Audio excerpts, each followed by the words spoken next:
Welcome to this amazing podcast of Chanakya Unscripted with India's #1 best-selling business author and my mentor, Dr. Radhakrishnan Pillai, sir. So welcome to this podcast. Thank you so much, Mansi. Thank you so much, viewers, for joining us once again on this podcast. So today we are going to discuss about Chanakya and the art of war.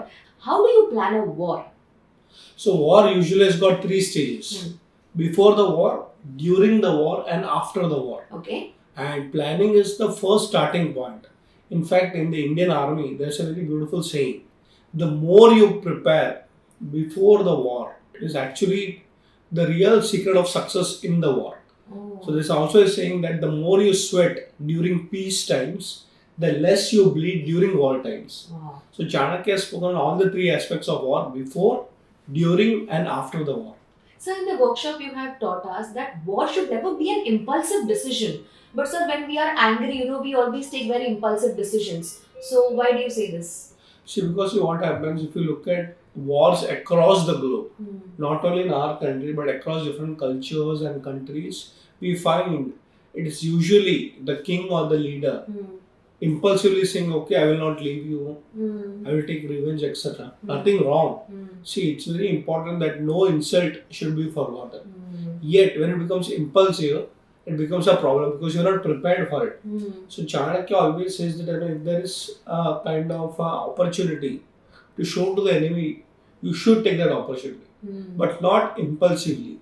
Therefore, he suggests that you first have to look at the scenario, under what circumstances you should go for war, discuss it with his team members, maybe what we call the Mantri Parishad, with the ministers, plan with the Senapati, and then go for the war. The more you plan, the easier for you to win the war. Correct. So you spoke about planning, and before we plan anything, you need right advisors. Like Chanakya guided Chandragupta, Lord Krishna guided Arjuna. So sir, do we need advisors? 100%. In fact, in any situation in life, you require advisors. You are also an independent director yourself. You are an advisor yourself. I have been advising so many companies. It is not only in companies, but in life you require advisors. And of course, war is about lives of many people. So definitely, as you said about Krishna and Arjuna, or Chandragupta Maurya or Chanakya, and there are many stories across the globe where the advisors actually give the strategy to the leader to win the war. So yes, advisors are very, very, very important. In fact, it is said that the Mahabharata war was won by Pandavas even before the war started. Okay. The moment Arjuna decided to select Krishna on his side as an advisor. If you look at the Sena, the actual army, the Kauravas had larger army and more people on their side. But the advice and the strategy of Krishna actually helped the Pandavas to win the war.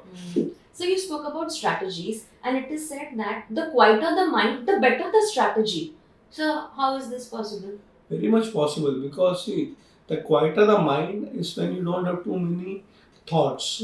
And in a calm and a peaceful mind, lot of good ideas come. So it is said, from the depth of silence, comes words of power. Wow. So ideas come from quietness, not in lot of activity. In fact, our generation has got a major problem. We are too much distracted with so many thoughts. Right. Not only coming from the mobile or the screens, but also from so many people. In fact, that is what Chanakya says. It's very important to calm your mind. And of course, one of the best ways to calm the mind is meditation, your spiritual activities. And even in war, they say when you pray to God, when you take the advice of others, the calm, the quiet, you'll be surprised. You'll be able to get so many wonderful ideas. So the calmer the mind, the better the strategy. So once you form the strategy, you're not supposed to tell it to people. Like you always tell us in the sessions also, that if the strategy is known to everybody, it is not a strategy. Absolutely. So in fact, that is what the strategy should be known only to the core people. Like for example, let's say in a company, you are making a branding strategy. Now the world doesn't need to know about it. But yes, your brand manager needs to know it. In fact, the brand manager can build a strategy for you. So yes, this particular power, it's called mantrana, mantra shakti. It's one of the powers of Chanakya. So the Mantri Parishad and the king should only know the strategy. In fact, strategy is built with the Mantri. And later on, when the time comes, you should announce it. Like for example, there is something called as go-to-market strategy. So that means you have a product or a service, you have to go and take it to the people. So it's called go-to-market. But till then, it is kept calm and quiet. And in the so-called business world, we have something called a product launch. Mm. So don't tell the people what the product is, when is the launch going to happen. There's a Mm. time for everything. Mm. So when the right time comes for the right product or services to be told or announced, you should. Mm. Till then, be calm and quiet and be strategic in nature. In fact, the success of a great strategy is actually secrecy. Wow. So that is what I even read in the book Chanakya and the Art of War, and it said that mystery is the greatest asset of a war strategist. So then, sir, like a lot of people say you're supposed to be open-minded, but you mentioned you're supposed to be mysterious. So I'm not able to understand this. So what is mystery? Hmm. Mystery is something which is unknown. Hmm. Like for example, if you look at the any sports, Hmm. very common in India is sports. Hmm. In sports, it is of course cricket. Hmm. Suppose I'm a batsman, I want to hit a six, and the bowler wants to make me out. Hmm. So he will try a mysterious method. Maybe he will try and put a googly to me, Hmm. or maybe he will put a loose ball which I want to hit into a six. Hmm. But he's already placed a fielder over there who will catch the ball and make me out. Hmm. So if I know everything about that particular bowler, then what is the mystery? I can hit every ball into a sixer. So mystery is something which is unknown. So if you look at some of the greatest wars across the world, Hmm. you will find that there was something mysterious which actually the opponent carried on you, because of which you lost the war. Or if you are mysterious, some sudden attack. Hmm. Like the very famous story in the Western culture is called the Trojan horse. Oh. It comes in the very famous book called as Helen of Troy. Hmm. There's a movie also called Troy. Hmm. So what is Trojan horse? So it's a horse made of wood, Hmm. and the losing party decide that let us now leave the place and go, but let's try one last strategy. Hmm. You know what they do? A huge horse they gift, Hmm. and the winning team says, okay, let me take it, Hmm. and they take it inside their particular fort, Hmm. and they think they won the war and the other people are going to go away. Hmm. But in the night, in that horse, there are soldiers who are actually sitting quietly waiting for the right opportunity. So when the almost winning kingdom is ready to celebrate the next day, in the night, all the soldiers come out Hmm. in a mysterious manner, attack the whole kingdom inside the fort, they burn it out. So what does Trojan horse? In fact, it's also the name of a virus many people use. Hmm. So that secretly they come and sit Hmm. and they attack you when you are totally unaware of it. Hmm. So yes, my dear friends, if you don't have mystery, you will not be able to surprise the enemy. And surprising the enemy is one of the strategies for success. Wow. So are you trying to say that when you surprise the enemy, you're supposed to study their strength and weakness, but you should not reveal your own weakness? How do you execute That's this? exactly what Chanakya showed in Arthashastra. You should never reveal your weakness. Hmm. If the opponent is coming to know about your weakness, you just become like a tortoise. Hmm. You see a tortoise, the moment you touch it, it withdraws itself. Yes. All the limbs it takes inside. Hmm. So the enemy is coming to know about your strategy, withdraw. Hmm. At the same time, try to find the weakness of the enemy. Hmm. Because you will be able to build the strategy based on the weakness of the enemy. Hmm. So in simple, as you told Mansi, don't reveal your weakness, but study the weakness of the enemy. Okay. Because maybe in that weakness, you will find a strategy to defeat the enemy.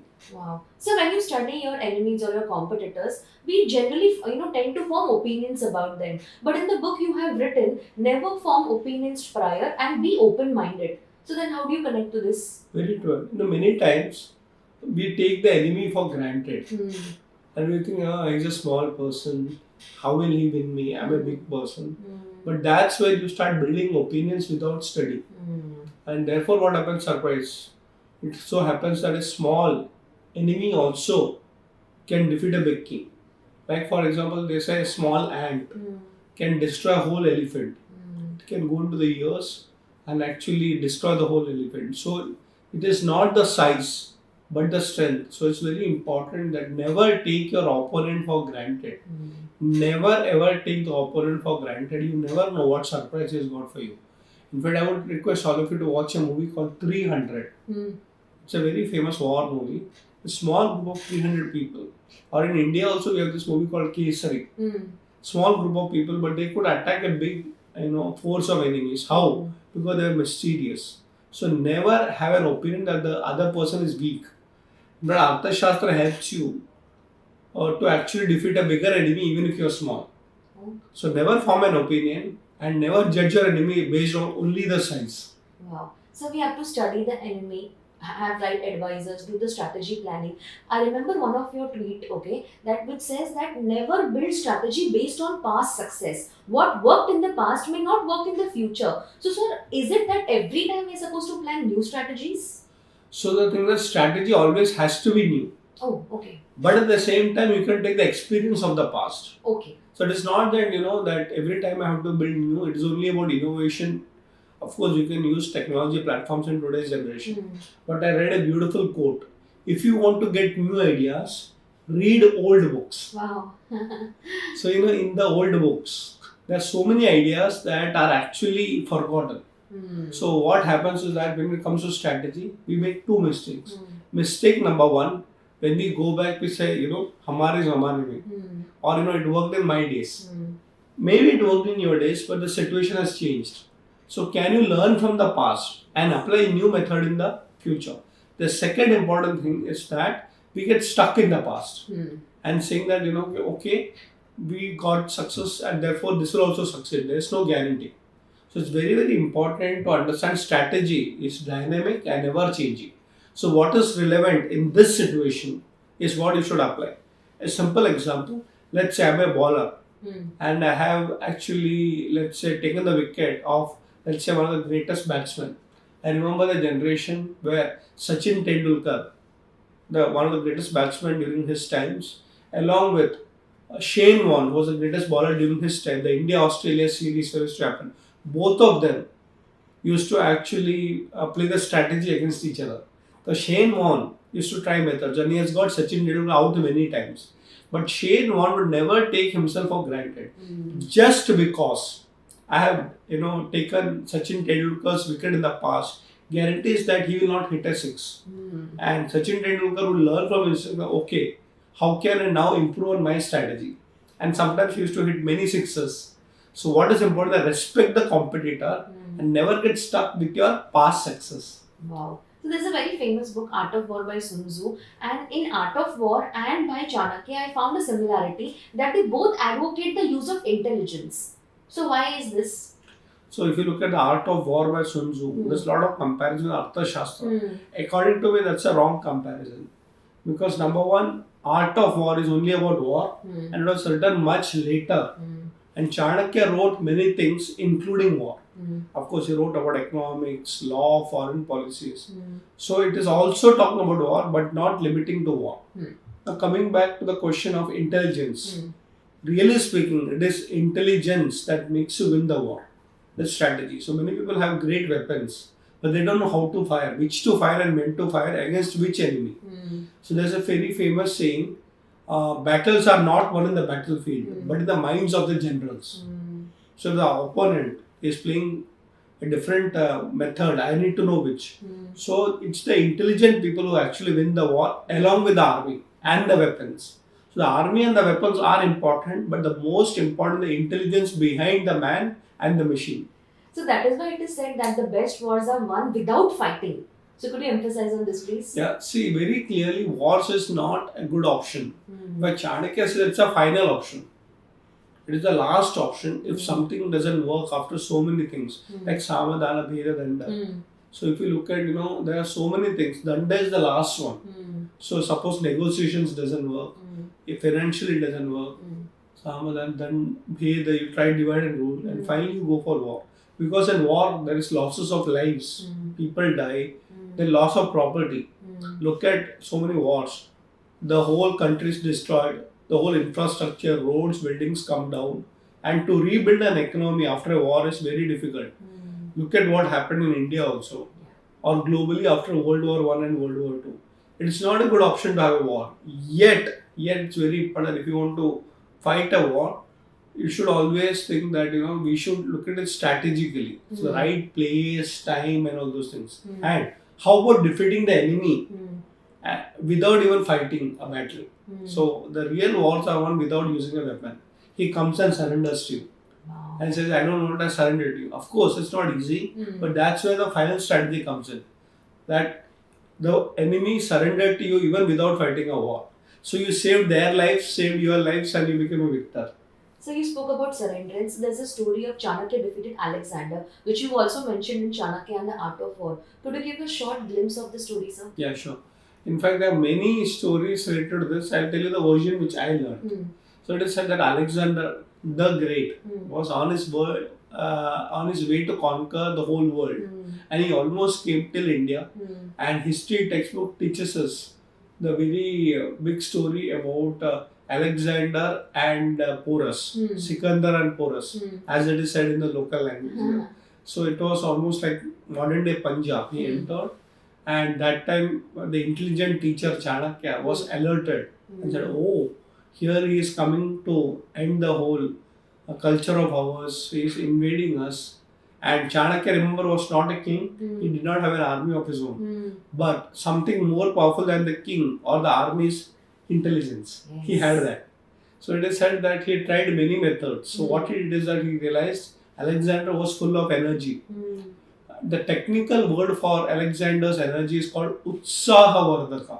He was able to inspire himself and the people. He was very, very energetic. He was a great, enthusiastic leader.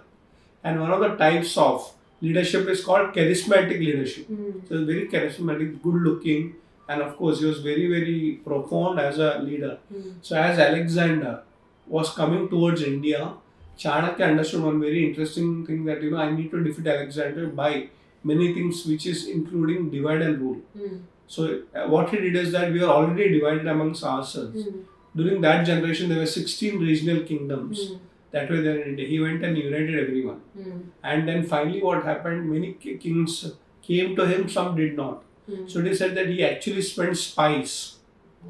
So Guptachar. And he also created a full team of women spies who are also called as Vishakanyas. So he found their weaknesses, and then he demoralized the whole opponent's enemy camp. And Alexander could not fight the battle alone. So since his army was demoralized, he had to leave India. And that's how he defeated Alexander in a way which nobody knew. He surprised the enemy, including Alexander. And on his way back to his kingdom, that is Greece, he also died. So that means, you study your opponents, and even without war, you can defeat your enemies. Okay. Sir, in your book, you've mentioned that you're supposed to learn chess if you want to, plan new strategies. So why do you say this? So in the olden days, the kings had a lot of leisure time. They did not have mobile. They did not have too much of interference with technology. So they used to play games. Nothing wrong in that. And Chanakya advised that the leaders should play what is called as war games. And today we call them as board games. So today have a lot of games where it is about, you are attacking the terrorists. So a lot of young boys and girls do play that. But in the olden days, technology wasn't there. So he advised the kings to play something called a Chaturanga. Chaturanga. Chatur means 4 in Sanskrit. Anga means parts. So during those days, let's say, I'm having peaceful time, but I should prepare for the war, which is not yet happened. And as you rightly asked, the more you prepare during peace times, the less you bleed during war times. So what is to say is to encourage the leaders to play the game of chess. During those days, it was not called chess, it was called Chaturanga. CHESS, the 4 parts of the army are chariots, horses, elephants and soldiers. That became later on chess. Of course, when we went to Europe and all those Middle East kingdoms, the camel also got added. But the 4 main components, and the game of chess is very interesting. The number of players on the opponent's side and the number of players on my side is the same. The rules is the same. But the one who wins the war or the battle is the one who has got better moves and strategy. Wow. So mere paas, as you say, jada sena nahi hai. I don't have extra than you. It is not the number that matters, but the strategic move that matters. So when you play this kind of a games, your mind gets strategic in nature. You start developing strategic thinking, which we call as anvikshiki. Yes. And then of course, you win the war easily. So prepare your mind before you actually go to fight the war on the battlefield. Wow. So talking about leadership and anvikshiki, what advice would you give to business leaders who want to understand art of war in terms of strategic building? Also, the first thing is to develop strategic thinking through case studies. Okay. What is the meaning of case study? So let's say I'm doing a business. Let's say I'm an IT company or a technology company, or even it could be a company where I'm manufacturing cosmetic products. Now the thing is that I can learn from my mistakes. But Chanakya says smarter person is the one who learns from others' mistakes and others' success also. Wow. So today, fortunately, there are so many case studies available. We can see a lot of videos. We can see, there are a lot of books coming out. So study them. A lot of newspaper reports coming in to study. And then what happens that business leaders will come to know, okay, this particular person has applied this strategy and succeeded.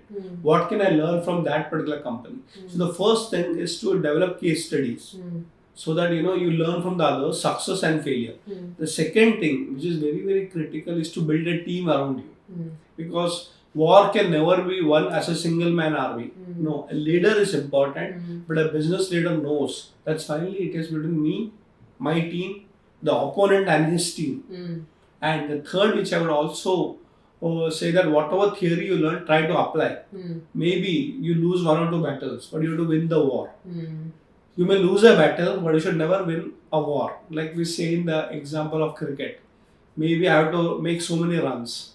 And maybe one or two overs I was not able to make some runs. Maybe it was maiden overs. But I should never forget that at the end of it, I'll cover it up.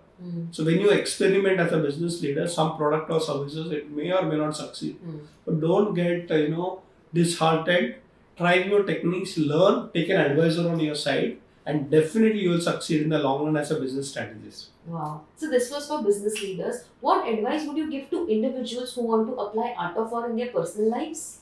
Very simple. Have a mentor with you. The individuals have so many challenges and individuals require both personal and professional mentoring. See, the thing is that there is enough of mentors today, but no mentees available. On the other side, we see that a lot of mentees available and they feel there are no mentors available. Correct. So I would suggest that if you are having an individual challenge, go to a mentor, go to an expert, go to an advisor and listen to their opinion. And the best part is that a true advisor will be with you in the battle also, not just advising you before or after the battle. For example, the best advisor in war that we find is Sri Krishna himself. Yes. So yes, he helped Arjuna, but he was with him as a Sarathi. So whenever Arjuna had a problem, right from the moral dilemma whether should I fight the war, which itself is the Bhagavad Gita part of it. But later on also, Sri Krishna was with him. So as individuals, we need to have good advisors with us.